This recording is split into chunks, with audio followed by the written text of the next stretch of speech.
As fortes declarações do JP Sampaio revelou uma grande mentira nos bastidores do Palmeiras. E é dessa forma que iniciamos o giro de sabadão aqui no Nação Alviverde. A entrevista do dirigente no Pode Porco, canal relacionado sobre assuntos do Verdão, deixou muitos torcedores impressionados. Ele garantiu em alto bom tom que o Paulo Nobre foi o grande responsável pela sua chegada no Palmeiras. O ex-presidente, em 2013, teve um contato direto com um profissional que dali em diante percebeu que o seu clube após o Vitória da Bahia seria o Palmeiras. E toda essa polêmica que está sendo repercutida nas redes sociais entre os palmeirenses está nas mentiras que foram soltadas ao longo desses últimos anos. E na cabeça de muitos, quem foi o responsável por trazer o JP para cá era o Matos, o dirigente que se gaba até hoje por ter feito parte desse grande planejamento de reconstrução das categorias de base. E aí que está o X da questão. Se o Paulo Nobre em 2013 já queria o JP Sampaio, como que o Matos, que chegou aqui no final de 2014, foi o grande responsável dessa contratação? Pois é, um pouco confuso, né? Mas para nossa sorte, o próprio profissional deixou bem claro com as suas palavras o que de fato aconteceu. E isso por si só aumenta ainda mais a história do Paulo Nobre, o Nobrão da Massa, que está eternizado dentro dos nossos corações por tudo que fez aqui no Verdão. E portanto, obrigado, Nobrão. Em breve você vai estar de volta aqui para terminar essa história linda que se iniciou lá em 2013. Você merece desfrutar da nova era do Palmeiras e com toda certeza a torcida vai estar esperando de braços abertos.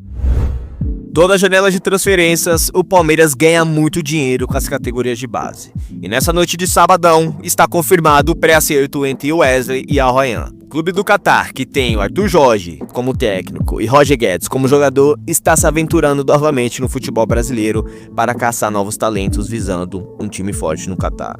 E a informação exclusiva desse sabadão, repassadas pelos setoristas do Clube Gaúcho, confirma que nessa transação toda, o Palmeiras pode ganhar quase 30 milhões de reais. A diretoria, que tem 50% do passe do jogador, vive a expectativa de abocanhar mais um pouco, até porque a venda dele para o Cruzeiro na época foi muito abaixo do esperado.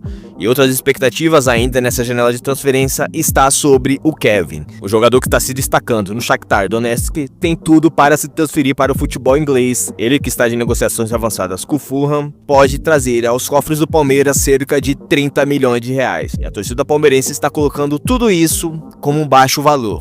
Mas lá na diretoria existe uma comemoração grande. Se for colocar na ponta do lápis, vamos faturar só em 2 jogadores indiretamente cerca de 60 milhões de reais. Dinheiro esse que paga por si só a contratação do Andrés Pereira. E tudo isso é visto como algo normal aqui na torcida, mas nos rivais o sentimento é de inveja.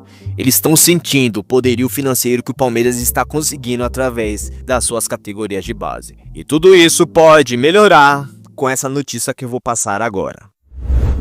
E dependendo do que for acontecer com essa saída do Kevin, há grandes chances do Shakhtar Donetsk ir atrás, sabe de quem? Do Luiz Guilherme. O jogador que está encostado no West Ham ainda não vem recebendo muitas oportunidades e por conta disso o seu staff já está se movimentando no mercado da bola para encontrar um novo destino. E o clube ucraniano pode ser visto com bons olhos e tudo isso está sendo tratado como grande possibilidade aqui no Palmeiras. Já chegaram boatos no ouvidinho lá da diretoria que repassou já em primeira mão para o conselho. E o motivo da inveja que pode se aumentar está na porcentagem que o Palmeiras também tem do Luiz Guilherme. E resumindo aqui, se tudo isso de fato acontecer, o Palmeiras vai ganhar porcentagem do Kevin indo para o Fulham e do Luiz Guilherme para o Shakhtar Donetsk. E só eu acho que a ida do Luiz para lá seria algo fundamental para o seu futebol. Vocês também têm aquela impressão que o Shakhtar consegue recuperar o prestígio de bons jogadores? Deixem aí nos comentários o que você vê dessas possibilidades todas. Ele bateu o pé e garantiu a sua presença no Itaquerão. O Carlos Miguel, goleiro que teve a liberdade de decidir se ou não para a Arena do Corinthians, acabou garantindo para a comissão técnica a sua disposição de ir para o clássico de amanhã.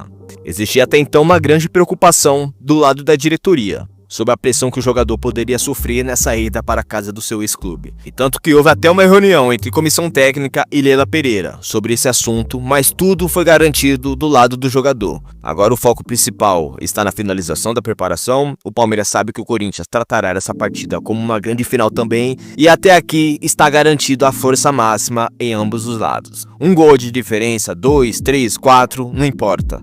O que pedimos é apenas os 3 pontos para sair de lá com resultado importante. E com tudo anunciado entre Palmeiras e Andreas Pereira, aparecem algumas revelações inéditas sobre esses últimos detalhes envolvendo o jogador. E foi divulgado pela imprensa nesse sabadão que o clube inglês, quando foi rescindir o contrato do jogador, acabou errando na digitação. E esse ocorrido acabou desesperando parte da diretoria que, por um momento, achou que o negócio poderia dar errado. Mas no final deu tudo certo e o Andreas acabou sacramentando a sua vinda para cá.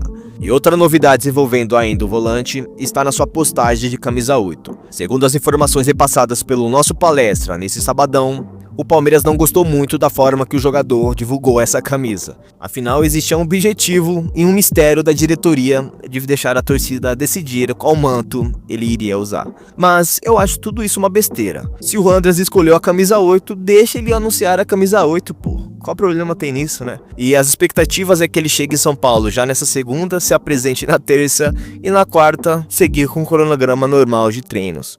Claro que tudo isso pode ter algumas mudanças no meio do caminho, até porque a diretoria nunca anuncia 100% as suas tomadas de decisões. E convenhamos que isso é o de menos, né? Tomara que ele chegue aqui com o pé direito, faça a sua estreia em breve. E tem mais alguém aí que está animado com essa chegada dele? A torcida do Flamengo nas redes sociais ainda está se espumando de raiva. Os cheirinhos, assim como os próprios corintianos com Carlos Miguel, sentiu muito essa vinda do Andreas Pereira para cá.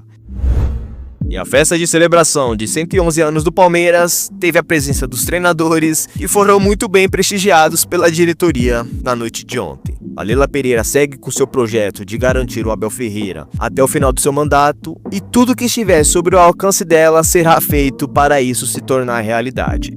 Essas últimas contratações pontuais, por exemplo, está sendo colocada nos bastidores como um grande fator para convencer o Abel a ficar no Verdão e terminar essa linda história dele por aqui. E colocando no papel o time que foi montado através dessa janela de transferência, temos condições sim de ir para Libertadores, Brasileirão e em 2026 e 2027 fazer muito mais história. Me digam aí qual clube no Brasil que tem um meio de campo melhor que do Palmeiras aqui no Brasil. Muitos podem colocar o Flamengo como superior, mas na realidade a gente consegue bater frente a frente com eles. Se antes não existia qualidade com a bola no pé, com passes e visão de jogo, agora temos jogadores inteligentes. O Andreas Pereira chega para ser o camisa 10 do Palmeiras indiretamente. Tudo bem que ele vai vestir a camisa 8, ser aquele segundo volante, mas as qualidades que ele tem com a bola, dá para ele ser esse gênio que a gente tanto precisa para articular as jogadas do Verdão. E é através desse novo time que a diretoria está criando muitas expectativas nos bastidores. E vocês também têm essa mesma convicção?